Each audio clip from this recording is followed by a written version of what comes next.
ভারতের রাফাল যুদ্ধবিমান ধ্বংসকারী চীনের ভয়ঙ্কর জে-10সি এবার করবে বাংলাদেশের আকাশ প্রতিরক্ষা। ১৯৯৮ সালের ২৩ মার্চ প্রথমবার আকাশে ওঠে চীনের জে-10 ফাইটার। এরপর প্রায় ৩ দশকের উন্নয়ন আর একাধিক আপগ্রেড পেরিয়ে আসে জে-10সি, আর এর এক্সপোর্ট ভার্সন হলো জে-10সিই। ২০২২ সালের মার্চে প্রথমবার বিদেশি অপারেটর হিসেবে পাকিস্তান বিমান বাহিনীতে যুক্ত হয় জে-10সিই, অর্থাৎ এক্সপোর্ট ভার্সন হিসেবে এর একমাত্র নিশ্চিত বিদেশি ব্যবহারকারী। কিন্তু এই যুদ্ধ বিমানে কি আছে? দূরপাল্লার আকাশ যুদ্ধের জন্য রয়েছে PL-15E ক্ষেপণাস্ত্র।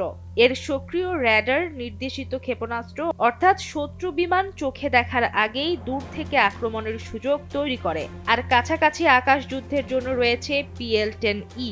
ফলে দূরপাল্লা থেকে শুরু করে কাছাকাছি লড়াই দুই ধরনের পরিস্থিতির জন্যই অস্ত্র রয়েছে। শুধু আকাশ যুদ্ধ নয়, ভূমিতে লক্ষ্যবস্তুতে হামলার সক্ষমতাও রয়েছে জে-10সিতে। অর্থাৎ একই বিমান দিয়ে আকাশ প্রতিরক্ষা, শত্রু বিমান প্রতিহত করা আর স্থল লক্ষ্যবস্তুতে আঘাত, একাধিক কাজ করা যায়।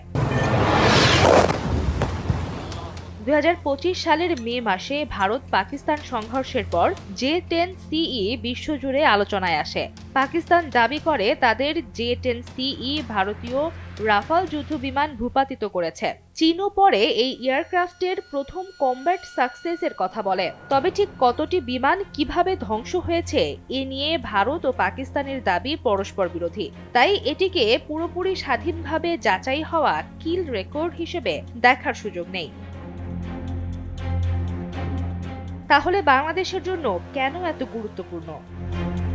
বাংলাদেশের হাতে থাকা পুরনো ফাইটার ফ্লিট আধুনিকায়নের প্রয়োজনীয়তার মধ্যে জে-10সি দিতে পারে AESA র্যাডার, BVR কম্ব্যাক্ট, আধুনিক মিসাইল এবং মাল্টি রোল ক্যাপাবিলিটি। তার উপর চীন বাংলাদেশের দীর্ঘদিনের ডিফেন্স সাপ্লায়ার। ফলে ট্রেনিং, মেইনটেনেন্স, স্পেয়ার পার্টস ও ওয়েপন সাপোর্টের ক্ষেত্রে এক্সিস্টিং চাইনিজ ইকোসিস্টেম ব্যবহার করার সম্ভাবনা রয়েছে।